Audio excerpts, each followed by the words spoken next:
अगर नेहरू जी भी जब आजादी के टाइम में यही रोने रोते यार अंग्रेज तो मुझे कुछ नहीं देके गए, मैं क्या करूं, अंग्रेजों ने तो मुझे सुई बनाने लायक भी नहीं छोड़ा, मैं क्या करूं, IIT की स्थापना कर पाते, इसरो की स्थापना कर पाते, IIM बना पाते, एम्स बना पाते, भाखड़ा नांगल डैम बना पाते, सेल बना पाते, गेल बना पाते, इस्पात नगर की नींव रख पाते। अगर मोदी जी की तरह वो भी नेहरू जी इसी तरह से रोते तो मोदी जी का काम क्या है, और क्या काम है उनका?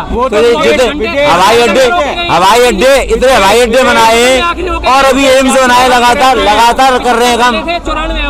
20 हवाई अड्डे तैयार हुए फंक्शनल, बाकी अंडर प्रोसेस में। 60 साल में कितने हुए थे? 70 थे, अब कितने? अब 60 हो गए 10 साल में। 30 बड़े काम तो हो रहा है लगातार। अगर काम हो रहा है, कैसा कर रही है? जब इतने गारंटी गिनवाए जा रहे हैं कि गारंटी पूरे नहीं हो रहे, रोजगार का पूछा तो आप कह रहे हैं जनसंख्या ज्यादा हो गई है इसलिए नहीं मिल रहा है, महंगाई काम तो हो रहा है इसलिए मोदी तीसरी बार रिपीट हो रहा है। मेरा मानना है इसी बार मोदी तीसरी बार रिपीट भी हो रहा है। ये कह रहे काम हो रहे इसलिए तीसरी बार भी मोदी जी आएंगे। और इनसे रोजगार के बारे में पूछा गया तो कह रहे हैं कि जनसंख्या इतनी ज्यादा है तो रोजगार सबको नहीं मिल सकता। हाँ, तो जनसंख्या ज्यादा है तो रोजगार क्यों नहीं मिलेगा? जब किसी चीज की जनसंख्या बढ़ती है तो काम करने वाले हाथ भी तो बढ़ते हैं, काम करने वाले हाथ भी तो बढ़ते हैं। जब जनसंख्या बढ़ रही है तो उसी हिसाब से खपत भी तो बढ़ रही है चीजों की, हर चीज की खपत बढ़ रही है, सीधी सी बात है। जनसंख्या की आप बात करें तो चीन की जनसंख्या आज हमारे लगभग बराबर है और हमको शायद लगभग पार कर चुके हैं या पार करने वाले हैं चीन की जनसंख्या को। तो वहाँ क्या रोजगार नहीं है, वहाँ क्या डेवलपमेंट नहीं है? हमारे से कितनी बड़ी इकोनॉमी है। और जयशंकर जी का पिछली बार और निर्मला सीतारमण जी का साफ बयान था कि चीन की जो है इकोनॉमी हमसे बड़ी है इसलिए हम उससे टक्कर नहीं ले सकते, ये उनके बयान थे। ये मंत्री ने साफ सरेंडर कर दिया कि हम उनसे टक्कर नहीं ले सकते। एक तरफ तो प्रधानमंत्री कहते हैं हम चीन को लाल आंखें दिखाएंगे, उसे हम पीछे धकेल देंगे, दूसरी तरफ उन्हीं के मंत्री साफ कहते थे भाई हम उनसे टक्कर नहीं ले सकते, हम जैसे हम वैसे ही रहेंगे और इस बारे में हमारे ऊपर भरोसा मत करके चलना, सीधी सी बात। तो हम कह रहे हैं ना गारंटी पे बात हो रही है कि बातें नहीं पूरी, बातें नहीं पूरी। कहाँ बीजेपी सरकार चीन अंदर घुस आई, कांग्रेस सरकार में पीछे भागती थी। जब कांग्रेस सरकार थी तब चीन अंदर नहीं आती थी, तब देखना थे, तभी देखना थे। कांग्रेस सरकार चीन अंदर नहीं आती थी, पीछे भागती थी। कांग्रेस जब सरकार थी तब चीन भारत नहीं आती थी, तब पीछे भागती थी। मैं तो कब्जा नहीं किया था, कब्जा नहीं किया था। 1962 का युद्ध हुआ था जिसमें हमारे को अपनी जमीन गंवानी पड़ी थी, लेकिन कब? जब युद्ध लड़ा गया था तब लड़के गंवाई थी, कायरों की तरह घुटने टेक के नहीं गंवाई थी। लड़ाई में एक जीतता है एक हारता है, किसी को सिल्वर मेडल मिलता है तो दूसरे को गोल्ड मेडल मिलता है, लड़ने वाले दोनों होते हैं। उस लड़ाई के बाद जब हमारी जमीन अगर गई थी तो लड़ाई के बाद गई थी, हमने घुटने टेक के जमीन नहीं दी थी। जैसे आज वो साफ कह देते हैं कि कोई आया नहीं, कोई घुसा नहीं, जो है सब सही है, सब चंगा सी आंख बंद कर ली, सब चंगा सी। शुतुरमुर्ग होता है रेत में मुंह दे के बैठ जाता है, उसे खतरे का एहसास होता है। तो शुतुरमुर्ग रेगिस्तान में होता है, खतरे का एहसास होती है, वो अपना मुंह रेत में दे लेता है तो उसे लगता है कि अरे वाह सब सही है, अब तो मेरे पास कोई खतरा नहीं है। जैसे बिल्ली होती है, बिल्ली को अगर आप डर दिखाओगे तो बिल्ली अपनी आंख बंद करके बैठ जाएगी, जब वो देखना ही नहीं चाहेगी तो उसे डर ही नहीं लगेगा। जैसे छोटे बच्चे होते हैं कि बेटा भूत आने वाला है, छोटे बच्चे ने फट से रजाई ओढ़ ली, अब तो रजाई ओढ़ ले तो मुझे कुछ दिखेगा नहीं, तो इसका मतलब वो भूत है ही नहीं। तो वही हाल मोदी जी सरकार का है कि ना कोई आया ना कोई घुसा, उन्होंने अपनी आंखें बंद कर ली, बात खत्म। बस क्या लग रहा है रोजगार महंगाई कितनी गारंटी पूरी हुई है? इनको सिर्फ कांग्रेस दिखाई देती है, इनका दिमाग हो गया हिंग, ये जाके बरेली में कराए अपना इलाज दिमाग का। आपको काम दिख रहा है? बात क्यों नहीं दिख रहा? बीजेपी है, बीजेपी रहेगी। क्या काम? क्या बीजेपी नहीं किया? क्या नहीं किया? ये जो खड़ा है ना तू, ये कांग्रेस के राज के अंदर ही खड़ा हुआ है, पैदा हुआ, समझ गया ना? 70 साल के कांग्रेस ने काम करा, तुमने बताओ क्या करा? तुमने बताओ क्या करा? काशी तू बात कर रही है हिंदुस्तान की है? ये 70 साल में जो ये जितने दिख रहे हैं ना, ये कांग्रेस की पैदाइश है सारे। वेस्ट बंगाल राहुल गांधी का बयान सामने आया है कि किसानों को क्यों उनका MSP मांगने का जो वो है वो क्यों नहीं माना जा रहा है, हक है उनका नहीं माना जा रहा है, क्यों? क्योंकि वो इलेक्टोरल बॉन्ड नहीं देते। जी जाहिर बात है, बिल्कुल सही जो उन्होंने बात कही है, हकीकत है ये बात। इलेक्टोरल बॉन्ड कहाँ से मिलता है? उद्योगपति से। पिछले किसान कानून जो लाए गए थे वो भी उद्योगपतियों के समर्थन में लाए गए थे। जमाखोरी का कानून खत्म करके उनको कह दिया गया था उद्योगपति को आप जितना मर्जी जमाखोरी कर सकते हैं, लिमिट हटा दी गई थी। और जमाखोरी जब जब बढ़ती है तब तक महंगाई बढ़ती है, सीधी सी बात है। आज मेरे पास बाजार में बेचने के लिए 4 चीजें हैं और मैं चारों की चारों चीजें बाजार में ना उतार के अपने पास ही रख लूं और वो जरूरी चीजें हैं, तो महंगाई बढ़ेगी या नहीं बढ़ेगी? मरता क्या ना करता आदमी उसी चीज को 10 की जगह 20 में भी खरीदेगा, 20 की जगह 30 में भी खरीदेगा। हिमाचल सरकार में क्या हुआ था? इसी चीज का नतीजा था कि वहां पे अडानी ने अपने गोदाम स्थापित कर दिए थे। सारे सेब उत्पादक जो थे उन लोगों को बोल दिया गया था कि तुम्हारे सेब मैं खरीदूंगा और उनसे महंगे दामों पे लगातार 3 साल तक सेब खरीदे। 3 साल तक वहां पे लोकल मंडियों का नामो निशान खत्म हो गया लगभग। जो आड़ती थे वो उनका काम धंधा सबका ठप हो गया। जिनसे बात हो चौथे साल इमीडिएट उसने क्या कहा, तुम्हारे सेब खराब हैं, इनमें कीड़े लग चुके, मैं इन्हें नहीं खरीदूंगा, 10 रुपए किलो भी नहीं खरीदूंगा। चौथे साल वो सारे के सारे बेचारे घुटनों में थे, क्या करें? उन्होंने अपने सेब नदी में बहाए, उन्होंने अपने सेब सड़कों पे फेंके, ये हालत हो गई थी। 10-10, 15-15, 20-20 रुपए किलो में टमाटर से सस्ता सेब आके यहाँ बाजारों में बिका था, ये हालत कर दी थी। वो इसी वजह से तो करी थी। और पिछले बार जब ये किसान कानून लाए गए थे, लाने से पहले अडानी ने अपने 30-30 लाख मीट्रिक टन के गोदाम जो है वो बना के तैयार कर दिए थे कि मैं अनाज खरीदूंगा, महंगे दाम पे खरीदूंगा, स्टोर करके रख लूंगा। उत्पादकता तो उतनी ही रहेगी ना। 1 एकड़ में उपज आज अगर 5000 किलो की है तो कल भी वो 5000 किलो की रहेगी, परसों भी वो 5000 किलो की रहेगी। लेकिन जब वो लगातार 2 साल 3 साल तक उनसे 5,000 किलो खरीद के रहेगा और बाजार में उस चीज को नहीं उतारेगा, कोल्ड स्टोरेज उसके पास, स्टोरेज उसके पास, ट्रांसपोर्टेशन उसके पास, सब कुछ उसके पास, तो 3 साल बाद क्या होगा? आप वही गेहूं 2 रुपए की जगह 20 रुपए का भी खरीदोगे, 40 रुपए का भी खरीदोगे। आपको मजबूरी में, जैसे कि पाकिस्तान के हालात दिखाए जाते हैं कि 300 रुपए किलो आटा बिक रहा है, तो अगर वो कहेगा 300 रुपए किलो आटा है तो आपको खरीदना पड़ेगा, क्योंकि आपके पास ऑप्शन नहीं होंगे। गोदामों का मुंह ही तब खुलेगा। बिल्कुल गलत है।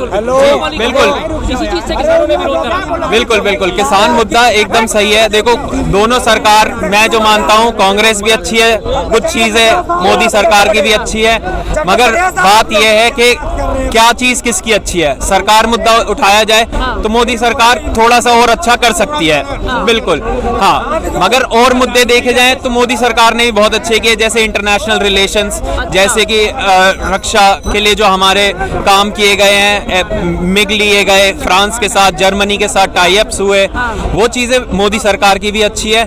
कुछ चीजें नो डाउट कांग्रेस की भी बहुत अच्छी थी, जैसे आम आदमी को कांग्रेस का सबसे बड़ा मुद्दा था आम आदमी। मोदी सरकार सिर्फ इंटरनेशनल रिलेशन, बड़े मुद्दे संभाल रही है, आम आदमी को इतना नहीं देख रही।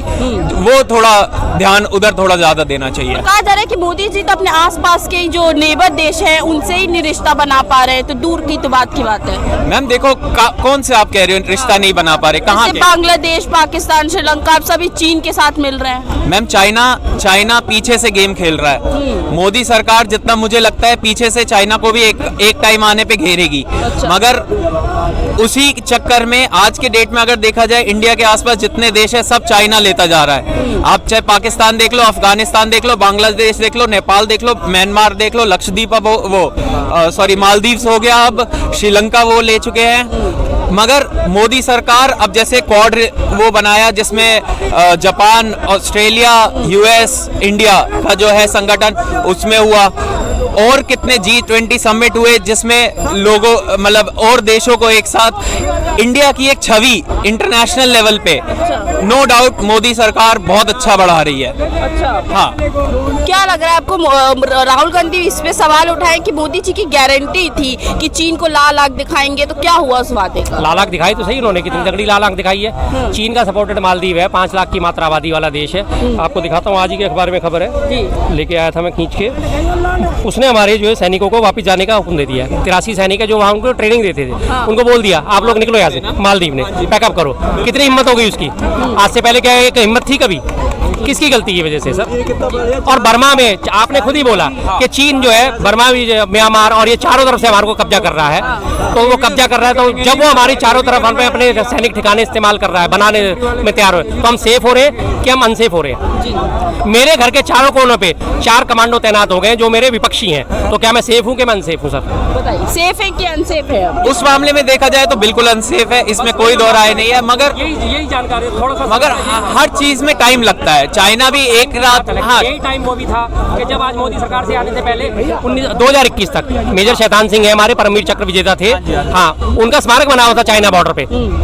स्मारक उनका बनाया था जहाँ पे वो शहीद हुए थे। तब तक 2021 तक वो था। चीन को हम लाल आंखें दिखाएंगे, लाल आंखें ऐसी दिखाई कि आज वो स्मारक वहाँ से हटा दिया भारत सरकार ने।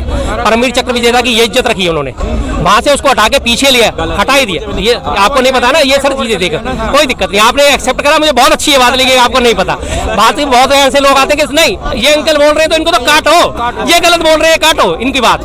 अब ये चीज अच्छी रही, मेजर शैतान सिंह परमवीर चक्र विजेता, सर्वोच्च सैनिक सम्मान विजेता, उनका स्मारक वहां से हटा के उसे बफर जोन बना दिया। बफर जोन का मतलब होता है ना ये जमीन आपकी, नो मैंस लैंड, ना ये आपकी, सिर्फ किस लिए, क्योंकि चीन के जो सैनिक थे वो वहां तक घुस आए थे। अब जब वहां तक आ गए कि एलओसी पे पुरानी स्थिति बरकरार रखी जाएगी। पुरानी स्थिति कौन सी थी? पुरानी स्थिति के लिए बात करते हैं जब चीन पीछे था, आज वो आगे आ चुका है, लेकिन हम बात पीछे की करेंगे। उन्हें धकेलने की हिम्मत आप क्यों नहीं कर रहे? अभी पीछे आपने वीडियो देखा होगा, आप तो मेरे से ज्यादा सोशलिस्ट हो।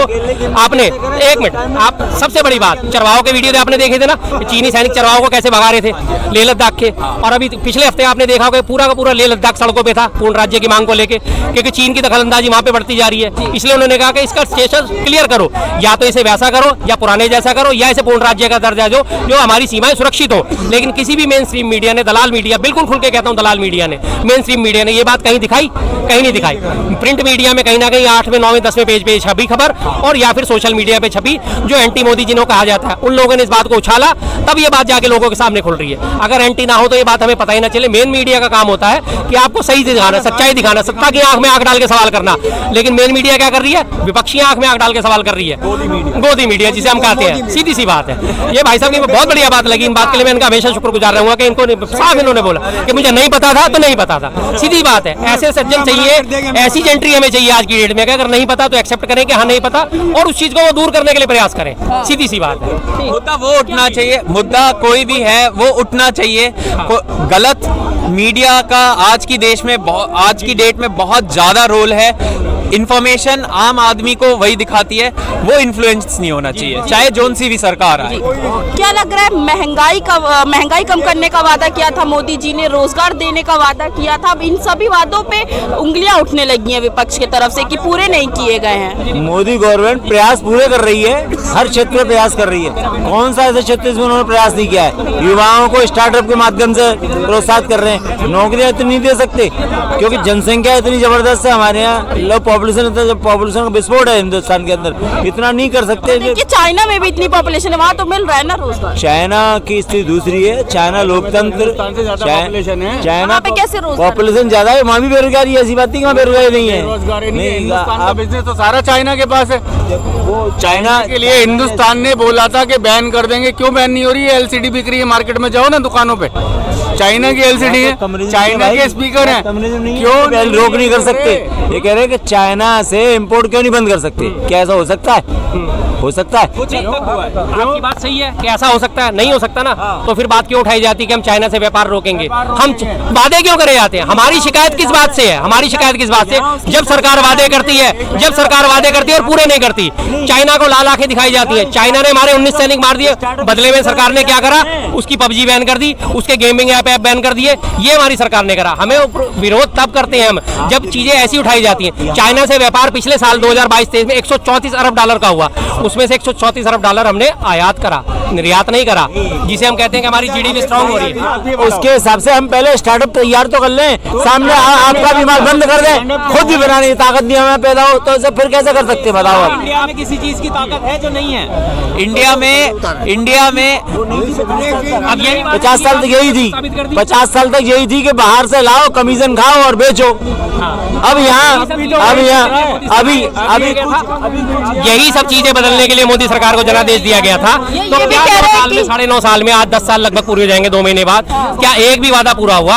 हमारा विरोध तो इसी बात पे है कि चलो पिछली सरकारें गलत कर रही थी तो हमने आपको गद्दी पे बिठाया, तो आप अभी भी उसी चीज का रोना रो रहे हो कि जो पहले सरकारें करके गई। नेहरू जी ने ये नहीं करा, गांधी जी ने ये करा, इंदिरा गांधी ने समय रहते नोटबंदी कर दी होती तो ऐसा नहीं होता। अरे भाई इंदिरा गांधी जी के टाइम में कौन सी नोटबंदी? अमित शाह जी का बयान था ये।